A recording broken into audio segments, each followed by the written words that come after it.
Kebayang gak sih abis nyate terus makan tongseng kambing kolesterolnya nambah berapa banyak ya? Assalamualaikum, sampurasun akang teh. Biar kolesterolnya turun, minum yang seger-seger yuk yang bisa menurunkan kadar kolesterol. Mari kita buat di dapur ngebul Kabayan. Pertama-tama potong nanas dan jeruk nipis menggunakan pisau dari stand cookware. Oh iya, nanas sudah terbukti dapat menurunkan kolesterol dalam darah, sedangkan jeruk nipis dapat meningkatkan kekebalan tubuh.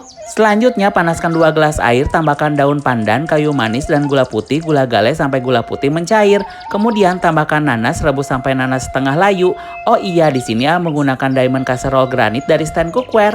Selanjutnya siapkan gelas, tambahkan jeruk nipis, biji selasih yang banyak dan jelly yang banyak. Tuh gimana nggak sehat? Biji selasih dan jelly bisa melancarkan pencernaan juga loh. Kemudian tambahkan rebusan nanas tadi, tambahkan jeruk nipis lagi, dan yang terakhir tentu saja tambahkan es batu. Gimana, sudah nyampe belum asam segernya? Selamat mencoba!